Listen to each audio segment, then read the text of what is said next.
He sold his first company for $15 million, a nice financial exit for him. Now plunging back into the world, this time deciding to raise capital for the idea instead of bootstrapping. They've raised $21 million for HealthLoop, which is really playing in the patient engagement space and the communication between patient and doctors, a very special relationship founded he joined in 2013. Again, they're based up there in San Francisco, currently serving about 70 doctors and organizations that pay on average, call it 120 grand per year. This is The Top, where I interview entrepreneurs who are number one or number two in their industry in terms of revenue or customer base. You'll learn how much revenue they're making, what their marketing funnel looks like, and how many customers they have. I'm now at $20,000 per top. 5 and 6 million. He is hell-bent on global domination. We just broke our 100,000 units sold mark. And I'm your host, Nathan Latka. This is episode 741. Coming up tomorrow morning, we're going to learn from Amanda Newman. She crowns real estate agents as mayors in cities, and she's grown from $700K to $6.4 million in ARR in under 12 months. How does she do it? Hello, everybody. My guest today is Todd Johnson. He's a serial healthcare information technology entrepreneur committed to building a great product team and company. He's a proven track record in cultivating great ideas and great businesses while striving to build great company cultures and brands. Before his current company, HealthLoop, Todd was the founder and CEO of Salar, Inc., a Baltimore, Maryland-based provider of acute care physician charge capture and documentation solutions. Todd, are you ready to take us to the top? I sure am.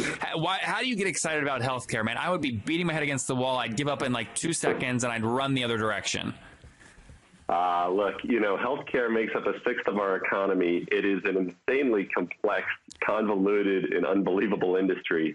But at the core of it, everyone is a healthcare seeker, right? Everyone needs the healthcare delivery system at some point in their life. And also at the core of it, the healthcare delivery system has attracted people that really want to do good, physicians, nurses. And so you can find a lot of good opportunities to introduce change in the system that I think desperately needs it. Yeah. So before we talk about HealthLoop, tell me about your first gig here. It's pronounced Salar, right? Salar, correct. Salar. Yeah. Okay. What was that? Obviously, what did that company do, and how did you exit that? Yeah. So I think the simple example is it was a company that began to replace some of the really mundane sort of paper processes inside of hospitals at the point of service with tablet OS, if you can remember what that was, and then ultimately sort of iPad and iPhone-based solutions to capture information at the bedside between the physician and the patient and automate a bunch of business back-end processes that are necessary to keep a hospital and a physician group running. And I guess the second part of your question, how do you exit?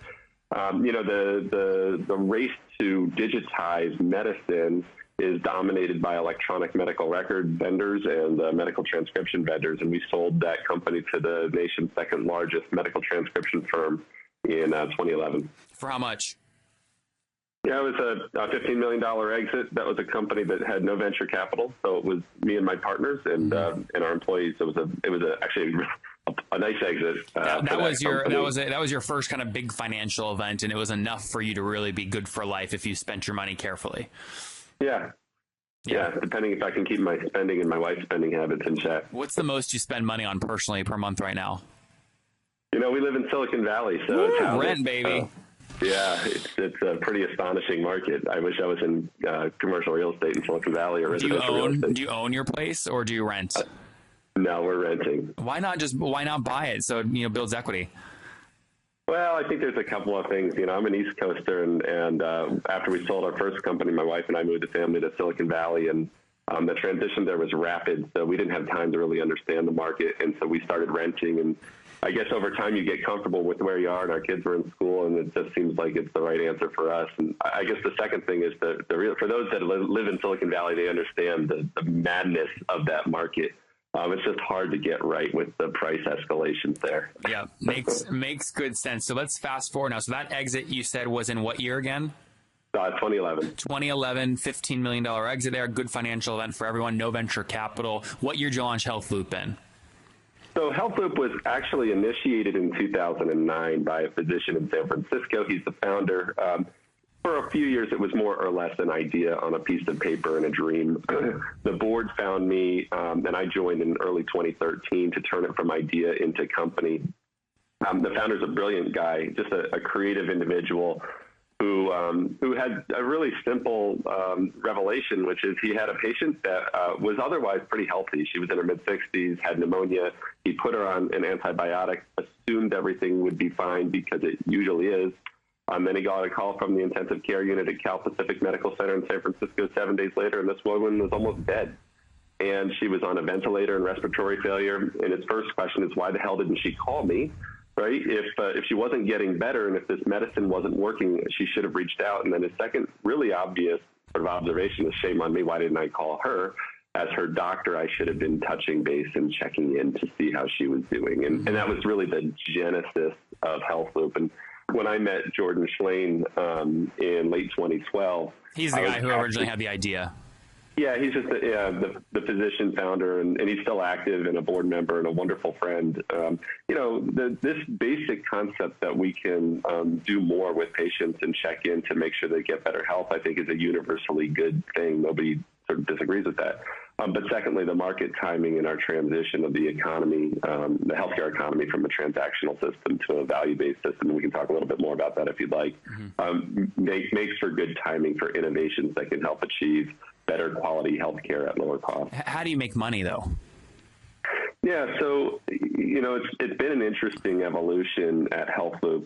Just to back up on the technology, what it is HealthLoop is a platform that automatically sends push notifications to patients after a new diagnosis or before and after a surgery to continuously sort of check in and give you a daily dose of here's what you need to know, do, and expect today. And then HealthLoop assesses, hey, how are you doing today? And asks you a series of questions to identify, do you have an issue? And, if you have an issue, we notify your doctor. That doctor follows up. We get you better health care. I think if you roll back the clock 5 years ago, there's really not a great business model around improving the quality of care. Yeah, because who pays for it, the patient or the doctor? Right. And so, in that world, in fact, failure was rewarded. Like if you were admitted to the emergency room and they patched you up and then you come back a week later, that's just more revenue. Yeah. Right? And this is a fairly cynical approach. There's plenty of true, though. Listen, if people want to admit it or not, the world runs on incentive structure. So if you have a backwards incentive structure, the thing's not going to work. Yes. So when you think about layering this kind of capability that elevates sort of higher quality care and reduces cost, there's multiple parties that benefit, right? Patients benefit. They get better health care. They get better outcomes. As a business, we've decided that we don't think the right strategy is to monetize this through patients. While I think there's precedent for it, there's other companies that do. We sort of believe every patient deserves this. Physicians and their teams benefit by having improved quality, greater patient satisfaction, greater reputation in the community, and increasingly there are strong economic incentives, many of which were sort of spurred by the Affordable Care Act and also sort of the unaffordability of commercial insurance, to make doctors accountable. That is the business lane we've chosen. Before we kind of dig in on how we do that, other parties that benefit are people like insurance carriers, right? And so we believe that in order to earn and retain the trust of a patient that's sick and going through one of these episodes, you have to channel their doctor. That's the relationship of trust in healthcare. And if you can tie into that, you actually get the level of participation from patients that's truly meaningful. So again, tell me how tell me how you make money. Yeah, so we have an enterprise subscription sales model. We sell to healthcare delivery systems, so health systems and doctors. We sell in buckets of cases a year, patient cases, so up to 2,000 cases, up to 10,000 patients per year. Typical first year contract value is about $120,000 to $150,000. And then we hope to escalate those year over year to anywhere between $250,000 to $1 million in annual recurring revenue per year. And what is it? So I can assume, again, first year ACV on average is, call it 120,000 on the low end. But what they're really doing is prepaying for a number of cases, and then they pay down that balance as they use the cases over time. Do you refund them at the end if they don't use all the cases they bought?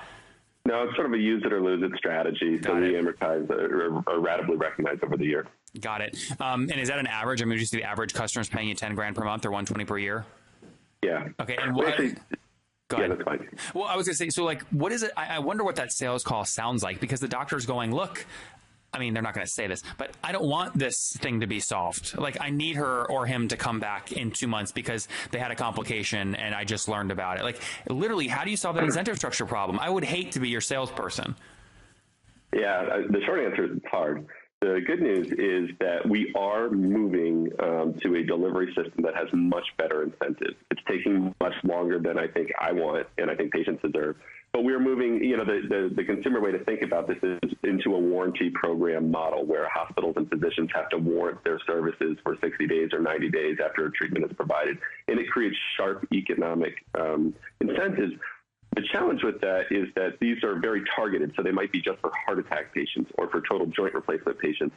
And so that's why sort of our expansion opportunities within health system providers are sort of, we designed to land within these areas where they're bearing economic risk today and expand with them over time as the incentives shake out, either through the federal government or through commercial insurance carriers. Got it. And how many doctors are you working with today as paying customers? Yeah, so between hospitals and physician groups, we have about 70 groups on board, and the mix is about 20 hospitals and health systems and 50 independent practices. Okay, and I mean, can I do the math of just taking, you know, those 70 folks times your ACV of the 120 to basically back into an ARR number of about, what does that come out to? 8.4 million, I think? Yeah, so the physician practices are on an older sort of subscription model, so the ARR is closer to $4 million a year. Okay, got it. And so it's like that 20 hospitals makes up a little bit of a bigger portion than the physician practices themselves. Got it. And is this something you've shown, you know, your first company, you didn't raise capital. Have you raised capital on this one? Yep, we've raised $21 million. This is a sector, well, my previous business was a good business, but it was never one that was going to have sort of high growth, nor was it going to have crazy competition for customer market share. Mm-hmm. This is a space that is both obvious and inevitable and attracting a ton of competition, excitement, and energy in the space. And so one could really call this is a race for market share right now. So I think it's an appropriate business to raise growth capital and push hard. I think we are seen as the number one in the industry right now, and we want to keep that position and grow it. For push notifications between doctors and clients?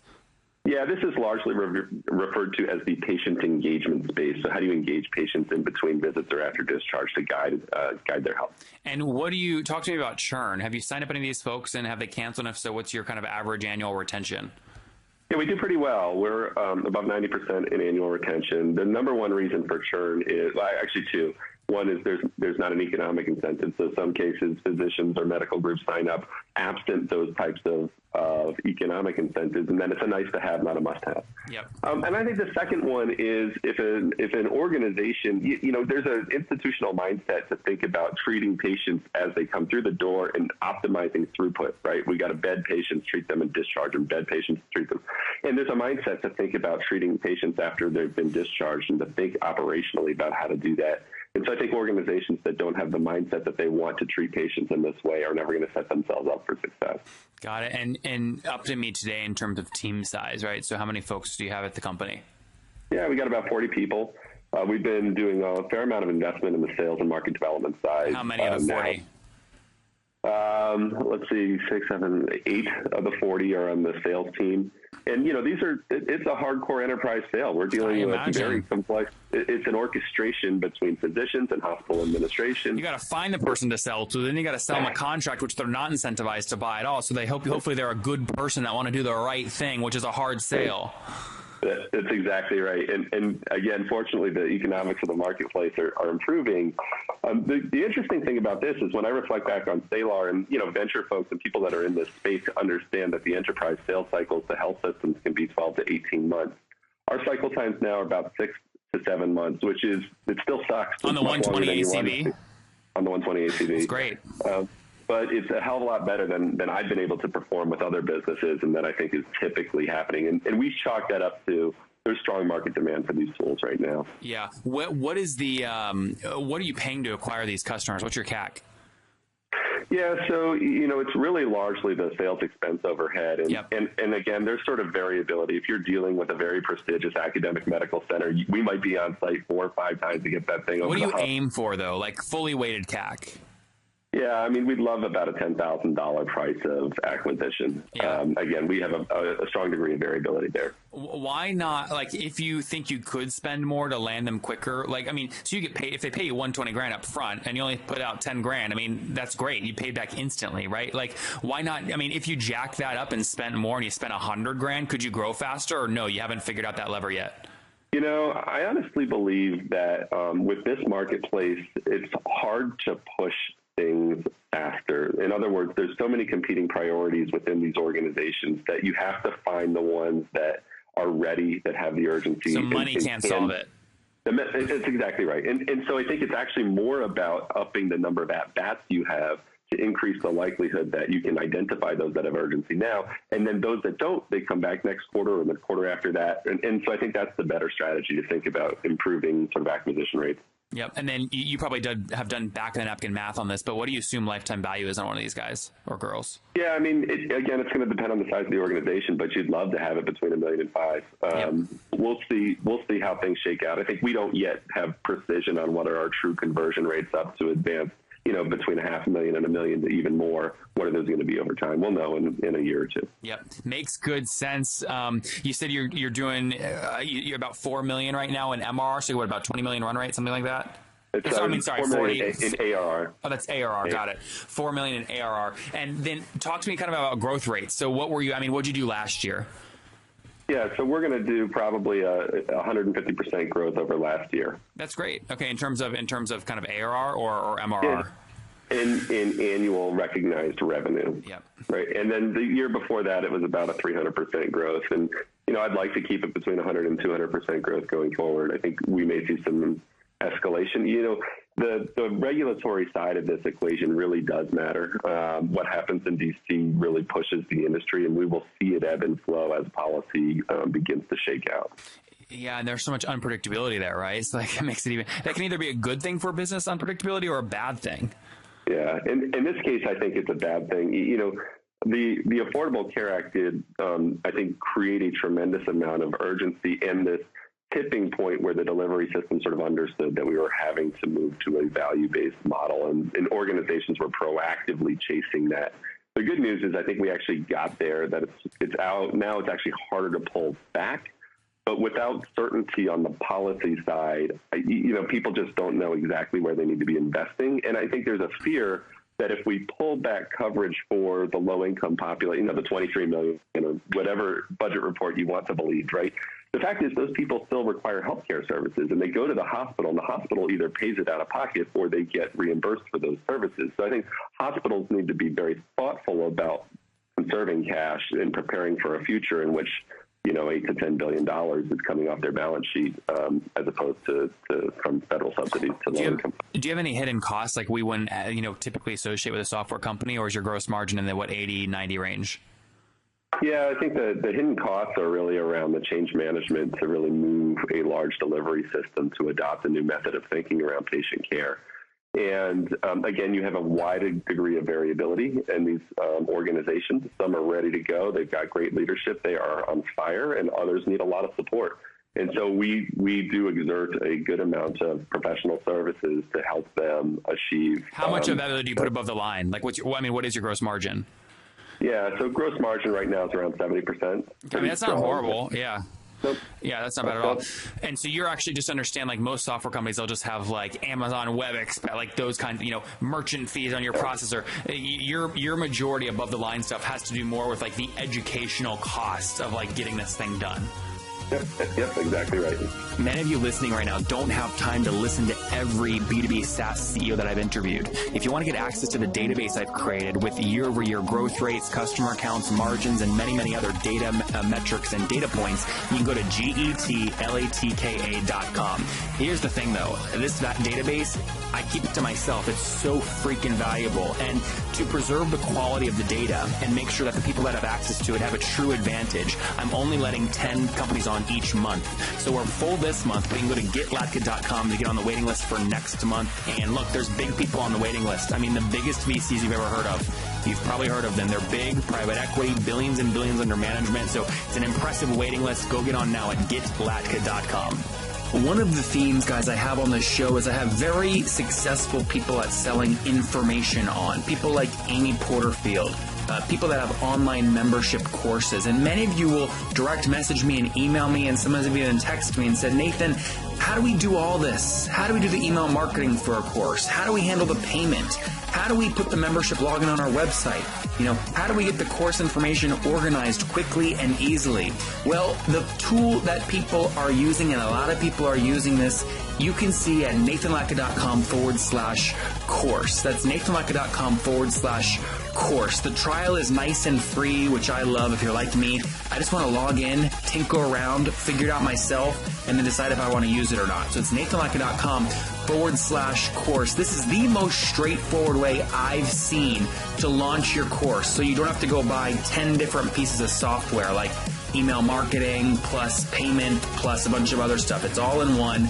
The trial is totally free. nathanlatka.com/course. Go there now. I'll see you there. Yeah, very cool, Todd. Let's wrap up here with the famous 5. Number 1, what's your favorite business book? I've got sort of 2 that I love. One is Michael Gerber's E-Myth Revisited. As simple as it is, I find it to be really helpful at different stages in a company's development to think about organizational design and development. I mean, the other is the 5 dysfunctions of a team, I think, is always useful to think about in terms of how we engage as team members within a company. Number 2, is there a CEO you're following or studying right now? Donald Trump, the CEO of the country. You have to. Unfortunately, way too much. I think in the healthcare space, I equate HealthLoop more to a healthcare company than I do sort of a technology business. But the CEO that I have a crush on is Elon Musk. I mean, that guy as such a visionary and someone who really somehow is able to lead an industry through change is admirable. He's got qualities that I think are superpowers. Number 3, what's your favorite online tool, like Acuity Scheduling? Yeah, I'm a super Gmail user, and I tend to plug it up with all sorts of productivity enhancers. For me, it's kind of the simple ones, like Boomerang. I don't know how I would potentially live without that sucker. So I've got a few like that I have become dependent on. Inbox Pause is another one that I absolutely love.